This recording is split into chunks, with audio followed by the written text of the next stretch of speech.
Hello and welcome back to the Villa Filler podcast. I'm here as always with my good friend Dan Wiseman. Dan, it's been a while since people have seen a Villa Filler.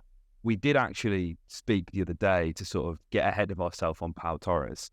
That has, we're kind of in the twilight stages of that, so people will obviously have that. They could even have that today, really, judging by what we're seeing. But obviously a lot of what was said was timeless and it was more just the reaction of the player and all that kind of stuff. You guys, long-time viewers will know, Dan and I just try to get ahead of the game with this kind of stuff so as we can be ready to go. And then, we always like to reconvene afterwards as well. But we've got an exciting transfer rumour mill. It's a jam-packed transfer rumour mill. We've got an actual transfer as well, obviously, to talk about with the under-23s. I think we'll talk about that first, mate. Rico Richards has joined Aston Villa. His contract expired at West Brom only 2 years ago, mate, that the likes of Man City, Man United, Liverpool, some of the big boys were calling. West Brom managed to keep them at bay, but they found themselves in a situation again where Villa are taking some of their most talented young players for absolutely nothing. I'm not going to sit here and claim to know a lot about him. 19 years old, plays as an attacking midfielder.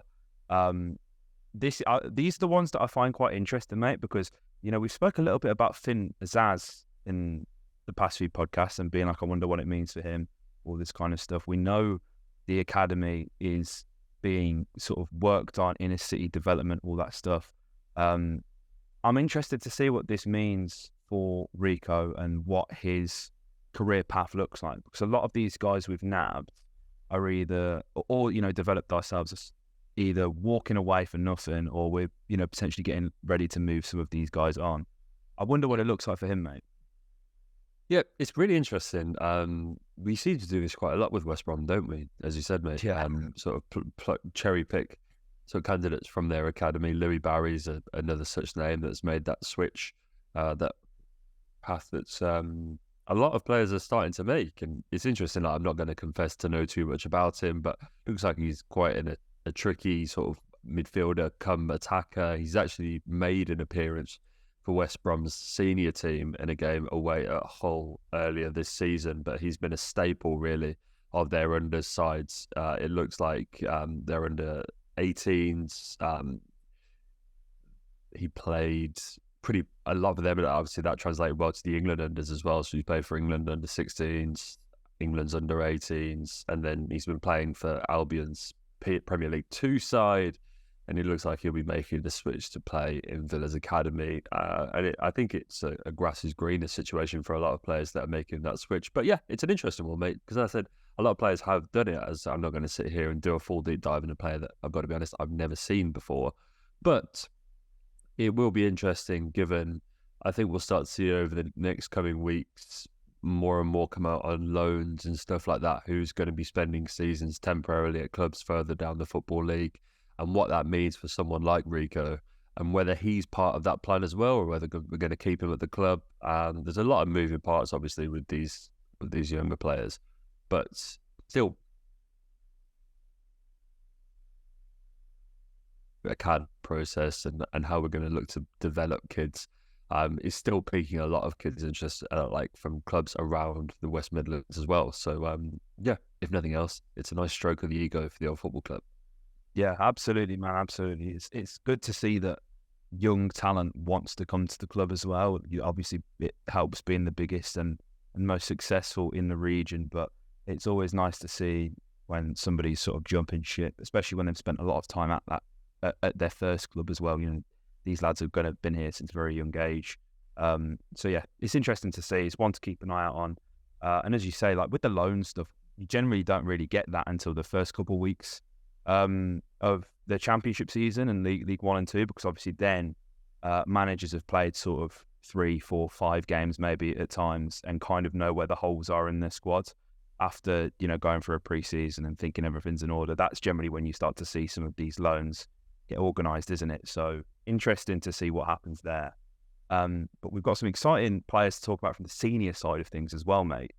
We're going to start off with AS Roma's Roger Ibanez. That's been floating around for the past sort of 18 to 24 hours. Thought we'd reconvene and talk about this one, as well as a couple more sort of exciting little bits of news that I'm sure you guys would have seen now, and will probably have been given away in the title in any case. But Roger Ibanez, this one really excites me. And I think this is going to give some Villa fans a bit of an aneurysm because it's another not left-footed but left-sided defender that we're talking about here, mate. And I think over the past couple of years, actually, I know you've been a massive fan of Atalanta and you would have seen him play at Atalanta. Had a loan spell to Roma. Roma then bought him for a fee of around, I believe, 10 million euros. And since then, his value has absolutely skyrocketed. Defenders like Ibanez really benefit from playing under managers like Jose Mourinho. And it's kind of funny because he's gone from sort of polar opposites of how he would play football at Atalanta to Roma. Roma deployed mainly a back three last season, and he featured on that left side of the defence, playing with Mancini and Smalling. And no, Mancini is not a relative of Roberto Mancini. That is something I just wanted to make really clear because people get that confused all the time. So yeah, he's a right-footed defender who predominantly plays on the left and is the more progressive defender out of Roma's three defenders. Very decent and respectable passing stats. He's attempted about 50 passes per game. Pass completion rate of 87.7. Very involved in the play. Very comfortable in possession as well. Very decent tackles and interceptions as well, which is something you would expect from a Jose Mourinho side. Averaging 2 tackles per 90 and 2.19 interceptions per 90 as well. Interestingly, and I think this is where people may get excited. FB Ref, similar players listed, Eder Militao, and I think if anything, that speaks more to the role that he has in the side rather than the ability. Because you look at that centre half pairing at Real Madrid, and Militao is the more progressive centre half. In whatever pairing that may be, whether it's David Alaba or whoever. Nacho's played at right back at times as well, hasn't he? But Militao is the person who is more comfortable on the ball, and that the same could be said about Ibanez as well. And this is an interesting one because, again, I feel like every team we talk about, mate, they all seem to have financial issues and they're needing to sell.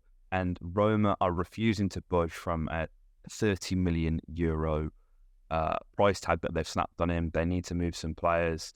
It was only a few. I think you mentioned it last week, didn't you, mate? That there was a deal agreed between us and Roma for Tammy before the ACL injury that he had, which is interesting. So I wonder if that connection that had already been made had helped sort of lube the wheels up on this one and sort of speeding this up. Because again, this has kind of came out of nowhere, really, hasn't it? This isn't a name we've been linked to. I can't recall us doing much business with Roma, Robin Olsen aside.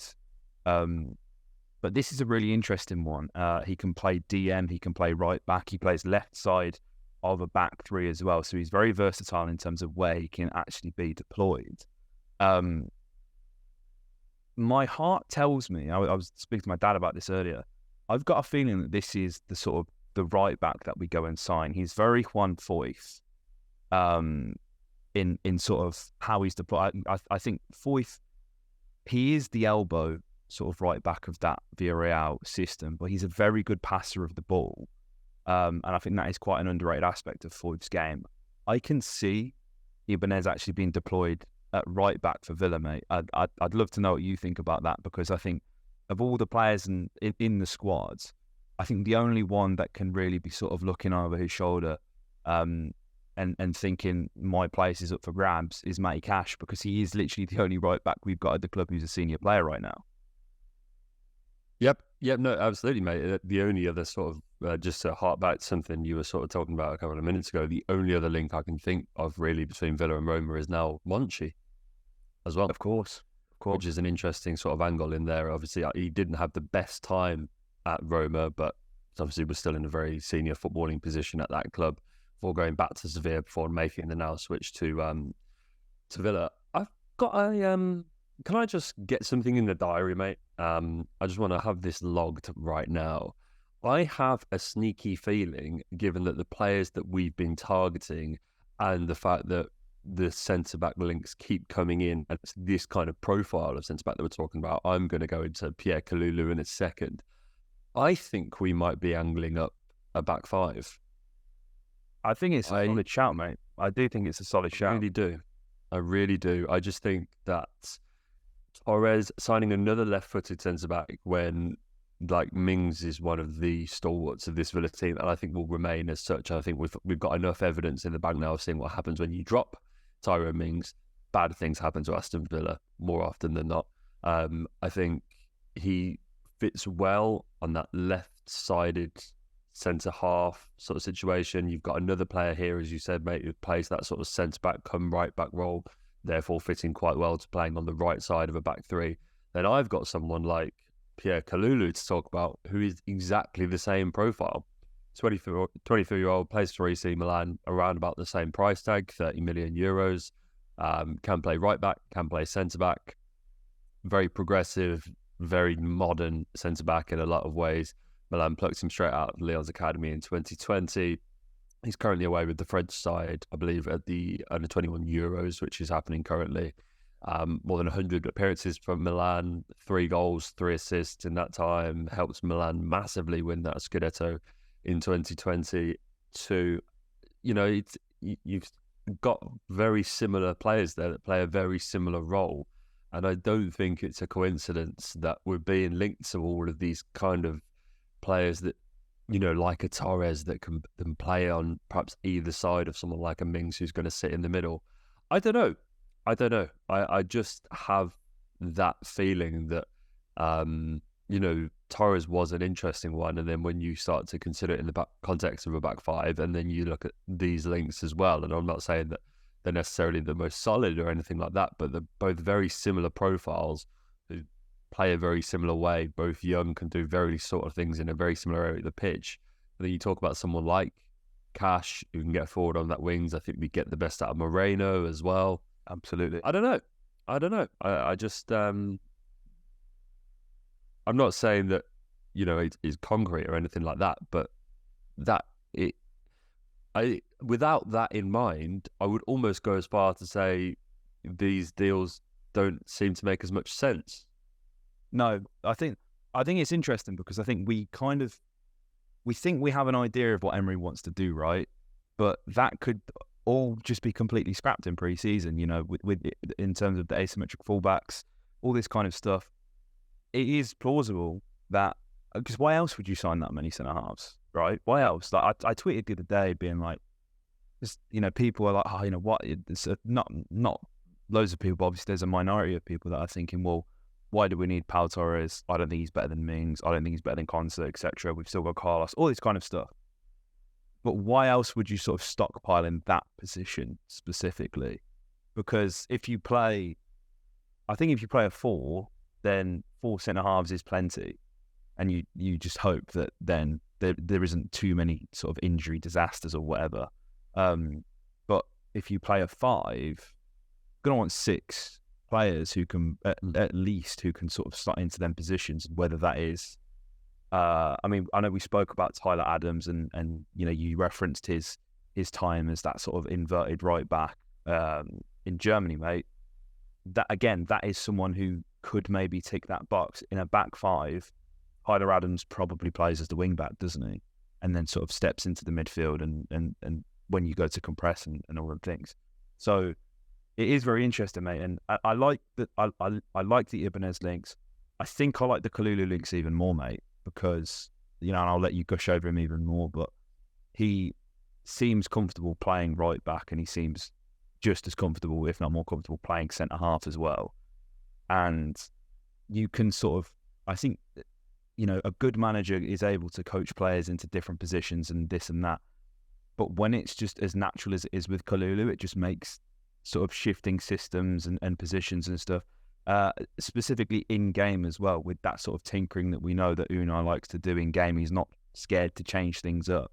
It makes it that bit easier, really, doesn't it? So I think Kalulu would be really valuable in that sense. Yeah, definitely. I've just said, obviously, if we cast our minds back to Brighton, and you look at how we played in that game, Matty Cash didn't really cross the halfway line. We both came on here and said it, because they had sort of Enciso and then Mitoma had a go at him, if I remember correctly. And Matty Cash has been quite a defensive right back, really, since Unai came in. And by and large, to give him his dues, I think he's done okay for once he came back from the injury and everything like that. So, there is a slight caveat to that, is if you do someone like Ibanez or a Kalulu or whatever, then you can line up like that, and that's how a lot of football teams do operate today. They tilt that back line, doesn't it? So you have one very offensive fullback and then a kind of ad hoc back three sort of thing. So you do get it, and Kalulu can definitely do that. I just think to Serie A, there's a lot of problems financially in that league at the moment, and it's one where Milan are probably having maybe the weirdest summer of all Serie A clubs, maybe by Juve or something like that. It's been a really weird summer so far. If you look at from the sacking of Paolo Maldini as director, which seemingly didn't go well with a lot of members of the first team squad. Sandro Tonali's been sold, despite there was a lot of widespread reports that he didn't want to go. That he was very happy to sort of stay at Milan, and now all of a sudden finds himself at Newcastle. They had a free deal for Daichi Kamada from Frankfurt, seemingly all signed up for bureaucratic reasons. They can't seem to get that one over the line. It's a really weird feeling at AC Milan at the moment, and so I don't suppose a €30 million bid, if that's what it is going to take to get someone like Kalulu at San Siro, I can see why that would potentially turn their heads, to be honest with you. As I say, someone that is away at that European Championships, though I believe France got knocked out the other day, so perhaps he'll be heading home from that camp soon. It's, I mean, we were talking about two very similar types of player here, so in terms of what he can offer to Villa, I think it's almost a copy and paste job, to be honest with you, mate. I think Kalulu's maybe a bit more high profile, despite the fact it kind of feels like he came out of nowhere. About a couple of years ago, he just all of a sudden appeared in this Milan lineup, and that's because, as I said, they picked him straight from Lyon's second team. He'd never made an appearance for the first team. I believe he was on the bench for a game against Auxerre or someone like that a few years ago, never actually came on, so he made the matchday squad, just never the first team.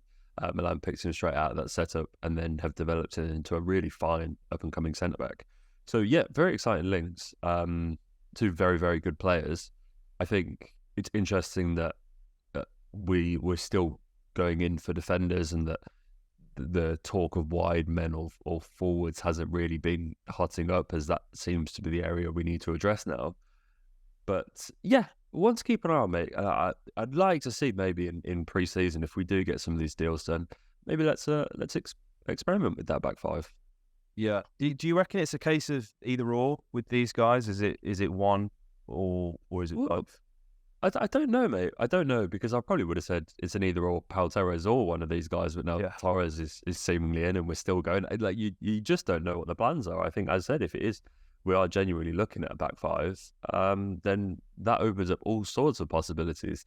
On the basis that we have that we will go with the back four, I'd be surprised if it's both, but who knows?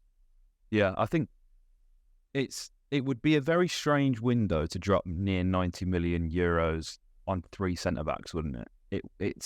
That's the only thing that would maybe sort of raise my eyebrow. But then I get something that we have to consider as well.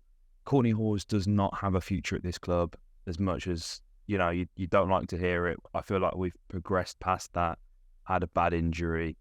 Callum Chambers probably at the most sticks around for another season, just because I don't think you can change too much up too quickly. And I also think, when the chips are down, as I mentioned earlier, if you have an injury crisis, Cow is someone who can fill in a couple of positions.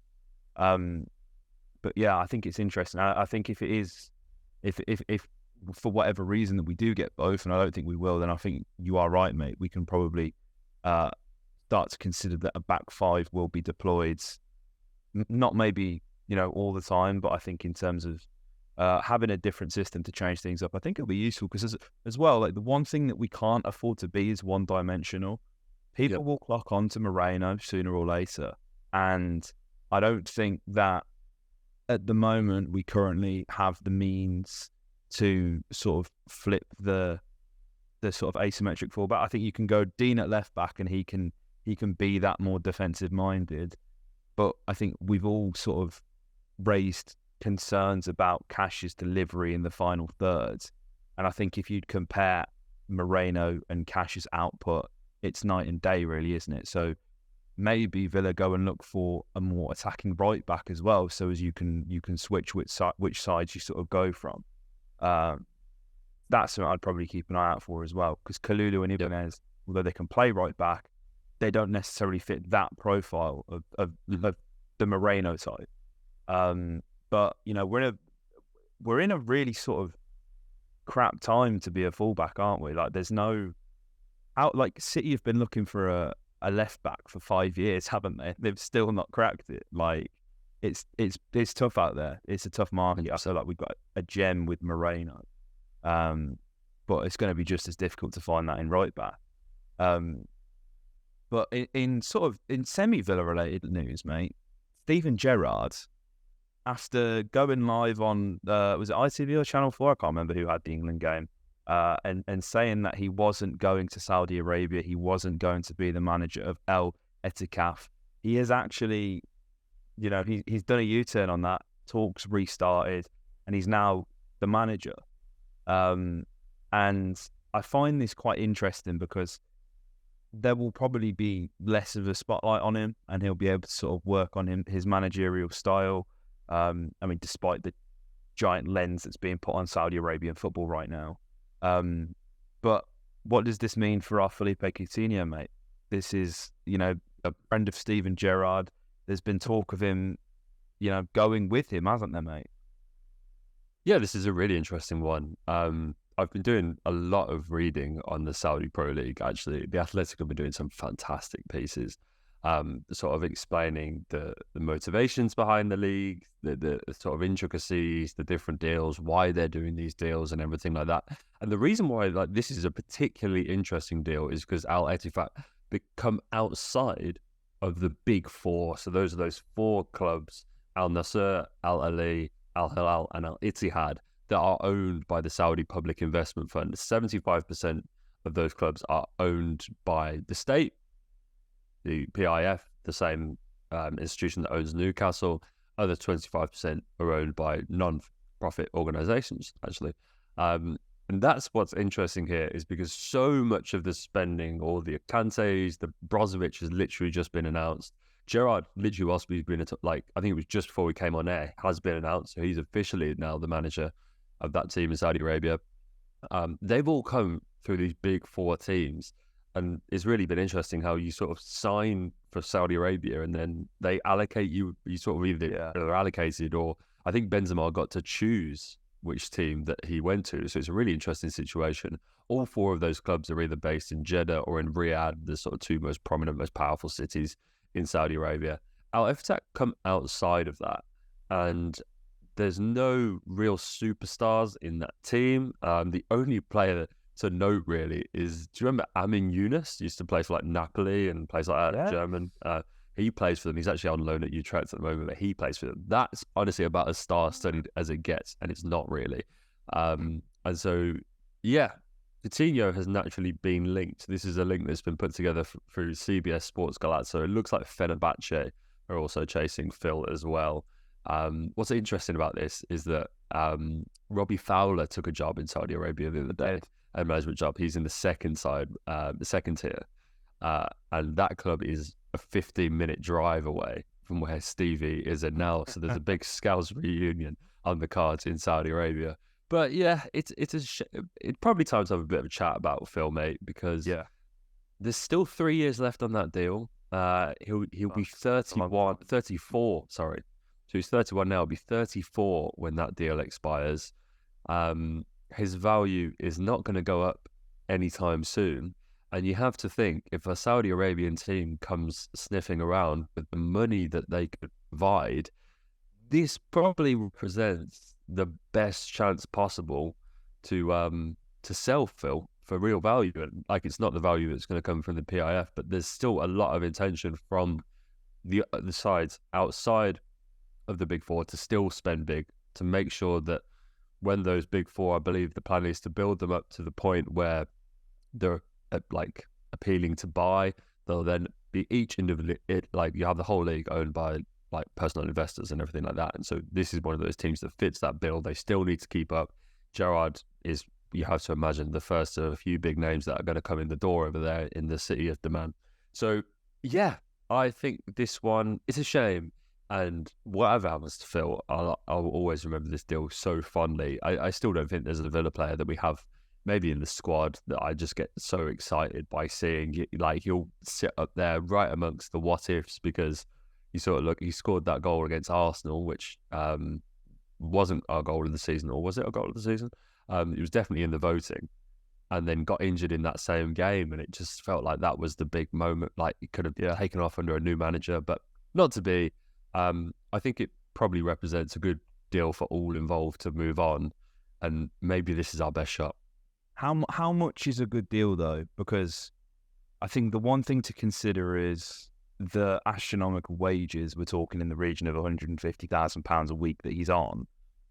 To get rid of that expense, you could argue that any fee, any cost, just get rid of him. But I do feel, maybe I just fell for the the video of him training the other day where he was looking particularly swole, mate. He looks like he's been hitting the gym, and I think he's probably at that age now as well where he is thinking, I need to take care of my body as a whole. So maybe that's why, and obviously he's had a lot more time to do that with the injury. But I don't know.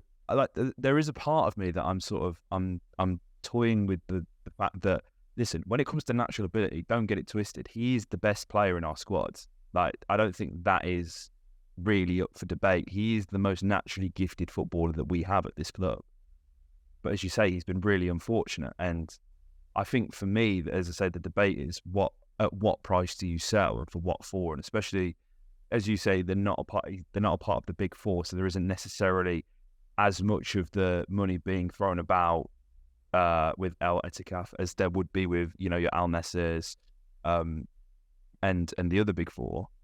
So do we have to compromise and maybe accept something a bit lower and just sort of firm that? I don't really know, mate. Considering we only bought him for 17 million. Oh, right. Well, yeah, I say only, yeah, because it was like a 30 million initially. The loan is like we've got that down. I think anything over 10, you'd probably go, yeah. Like, considering he's just come off the back of a really long injury layoff. Yeah. He's not getting any younger. He's had a couple of injuries actually since he's been with us in the twilight years. We've got him on this big money contract. I think if you can get over 10 million, you probably go, thank you very much. I think, if I'm not wrong, I think he just got married as well. I remember seeing some of those boys after his wedding. So he's just starting a family. There's opportunity to go and earn all this money and set up your kids for generations. And like, it's a very attractive time for him, as you say. I think personally as well, it's come at a good time. It looks like there or Turkey or a move like that is probably how he'll see out his playing days. So yeah, it's a real shame. It's a real shame, but it's interesting. Like that. Stevie, now it's been made official, we'll have to keep an eye on this one, mate, because it wouldn't surprise me if that moves quite quickly, to be honest with you. Yeah, I think it's an easy connection to make, but it does, given the nature of the Saudi League and how things have just sort of exploded in the past month or so, it wouldn't surprise me if this is on the cards. But yeah, as you say, mate, it's something that we'll have to keep an eye out on. Was there anything else before we round this out, mate? I think that is everything. I think that is everything. We've got everything there. A proper Villa filler. There was transfer links, players signed, everything you could want. Actually, there was one thing I did want to mention. Lioness's squad numbers came out today. Rachel Daly 9. Absolutely love that. You love to see it. Absolutely love to see it. Isn't that brilliant? I'm quite excited about the Women's World Cup, mainly because it's one of the only things that's going to be happening over the summer. It will keep me busy at work, but this is quite exciting, and obviously we've got skin in the game as well. One of England's best, if not the best attacker, is a Villa women's player. So big up to Rachel Daly. It's an exciting time, isn't it, mate? Yeah, mate, for sure. Let's hope JJ's on the mend as well. There's been that picture of him on crutches doing the round as England sort of got through to the semis. So hopefully we'll find out in the next couple of days how he's faring on that one. But hopefully it's nothing too serious. Isn't it, like, are we not 12 days away from pre-season now? Yeah, it's not too far away, mate. I believe we get going on the 15th. Is that our first game? Yeah, I think it is. Mate, we'll be back in. I've seen Arsenal are back in pre-season today. There's a few Premier League teams that are back in for pre-season training, so I don't think we'll be far behind. Mate, that's come round so frighteningly quick. That is Scary, isn't it? That's scary. It is scary, but it's exciting, and it means that we're closer to signings. It means we're closer to being back at Villa Park. I can't wait. Villa Park, Everton at home, first home game of the season. It's on my birthday actually, so Villa would be very considerate of you to lose that one. But obviously we got to Newcastle first. Very exciting given everything that's going on between the two clubs. So and hopefully guys will have that Pau Torres announcement soon. And yeah, I'm looking forward to all the content that comes from the club following that. I think that's going to be really interesting to see. And I think it's probably about time that the clubs start to do more Spanish. Not more, well, more, yeah, because we don't really do it. But it seems like the perfect opportunity to sort of reignite a Spanish-speaking Twitter handle and all that kind of stuff, and 100%. make the content as accessible as possible. Because we've got quite a big now sort of Latin-speaking community at the club, so you may as well elevate that, leverage that, and make the content as sort of inclusive as possible, really. But I think that's the note that we're going to wrap this podcast up on. You will see us for an announcement for Pau Torres when that is done. If you guys haven't already, make sure you subscribe. And if you're listening on Apple or Spotify, make sure you follow us. Leave us a 5-star review, all that jazz. And let us know your thoughts on both Ibanez, Kalulu, on whatever we spoke about. We'd love to know what you guys have got to say in the comment section down below. So yeah, like, comment, subscribe, and up the Villa.